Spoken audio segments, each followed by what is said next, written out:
Matinding labanan ang magaganap ngayong araw. Prediction kung ano-anong team ang mananalo at maglalaban-laban, schedule, oras at saan mapapanood ay ibibigay natin. Kremlin at Charity Go mag-aagawan sa pwesto para sa top teams o top 3 teams. Creamline binabalakan ilaglag sa bottom 3. Sauce Coffee at Petrogas bakbakan. Petrogas Angels dihado sa sauce. Magandang laban ito, import sa import. Galleries at Akari naman ay magbabakbakan. Galleries babawian ang Akari dahil sa pagkatalo nitong sunod-sunod. Akari Chargers, especially ang import, nagbabala na sa makakaharap. Talagang tatambakan kaya? At syempre other volleyball updates dito sa Pilipinas. And before that guys, please pasubscribe naman dito sa new channel ko, Philippines Volleyball TV, para sa mga latest update ng volleyball dito sa Pilipinas. Maraming salamat sa suporta. Isang subscribe lang. Thank you. Bago ang prediction at commentary preview sa mga game ngayon kung anong team mananalo, ay ibigay na muna natin ang schedule. Una magharap ngayong October 28 ang Galleries versus Akari 1:30 PM. Susundan 4 PM Petrogas versus Sauce Coffee at 6:30 PM Kremlin versus Charity Go. Feel All EcoOil Arena ang venue. Unahin po muna natin bigyan ng preview ang laban ng Charity Go at Creamline. Ito ay third game. Kumbaga 6:30 PM magaganap. Alam naman nating lahat na talagang agawan ng pwesto para sa top 3 teams, kung saan makakaharap din nila kapag nakapasok sila sa top 3 ay ang bottom 3. Maglalaglagan o ilalaglag ang isa sa bottom 3. Anong team kaya, Creamline or Charity Go? Magiging magandang laban to, lalong-lalo pa minsan na rin nataro ng Charity Go ang Creamline. Kaya naman ngayon na may mga import sila ay mas magiging palaban. Lalong-lalo pa pareho talagang gustong manalo ang team na ito at matagal na talagang naghaharap-harap. Lalo-lalo pa si Valdez at Aragalang na talaga namang inaantay ng lahat na magharap muli. Aabangan din natin kung makakabawi ngayon ang Creamline dahil sa pagkatalo nila last game kontra sa Sauce Coffee. At ngayon naman ang target ay ang Charity Go na malakas din. Syempre hindi basta-basta ibibigay ito ng Charity Go, lalong-lalo pa may Mylene pa at may Robles, may Aragalang, Maranyo at Yerba at iba pang player. Kaya naman syempre tiyak paghihirapan ng both teams ang panalo. Inaabangan din kung mapaglalaro na nga ba si Kayla Atienza na alam naman ting wala sa Sauce Coffee, na isa sa mga dahilan kung bakit palaging butas ang Creamline sa depensa. Kaya naman syempre ngayon ay talaga kung babalik siya mas okay. Sa tingin ko mas malakas si Scone sa import nitong ngang Charity Go. Kaya pagdating sa import mas lamang sila, pagdating sa local players ay halos pantay. Kaya good luck na lamang kung anong team mananalo. Kaya guys, sa tingin nyo anong team, i-comment nyo na. Samantalang second game naman natin pag-uusapan, ito nga ang laban naman ng Petrogas at ang kakalaban nila ay ang malakas na Sauce Coffee na talaga namang tumalo sa Creamline. Talagang paghahandaan ito ng Petrogas, lalong-lalo pa malakas talaga ngayon ang Sauce Coffee Thunderbells. Hindi lamang ang mga local players, pati ang kanilang import ay talagang isa sa pinakamagaling na import ngayon sa PVL o best scorer. Grabe, hindi ito mapigilan. Kaya naman syempre may panglaban din ang Petrogas. Ito ay si Vander Wide na unstoppable din, napakalakas pumalo at kayang tapatan ang import ng Sauce.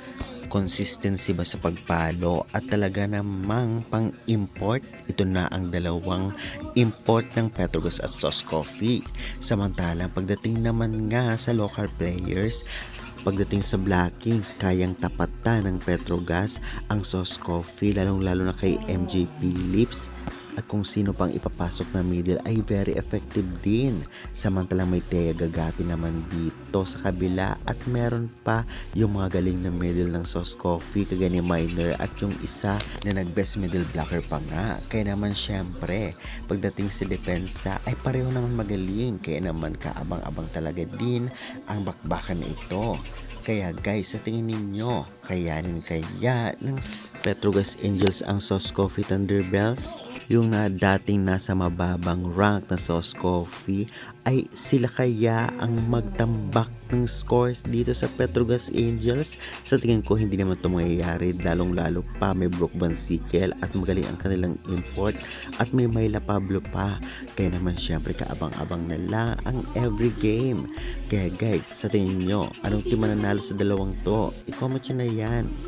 Ang first game naman ang ating pag-usapan sa ngayon ay ang Akari versus Galleries. 1:30 PM ngayong araw magaganap. Well, dehado talaga ang Galleries kung pagbabasehan natin ang past performance nila, lalong-lalo pa na sa lower rank sila ngayon dahil hindi masyadong effective ang kanilang import, samantalang magaling ang import ng Akari Chargers kahit ang mga local players, kaya napakalaki ng chance ng manalo ng Akari kontra sa Galleries sa ngayon. Gan pa man, alam naman natin ginagawa din ang lahat ng Galleries para makakuha ng panalo o mabawi ang ibang team dahil sa sunod-sunod na pagkatalo nila. Kaya naman, alam naman natin hindi man to basta-basta ibibigay ng Galleries at paghihirapan din to ng Akari Chargers kung sakaling sila naman ang mananalo. At syempre, bilog pa rin ang bola at malay natin ay talaga namang mag-boost ngayon ang kanilang lakas para talunin ang Akari. Well, abangan na lang po natin ang kanilang laban. Inaabangan din kung makapaglalaro na din si Ivy Laxina sa labang ito. Na alam naman natin malaki din ang maitutulong sa team na Akari Chargers.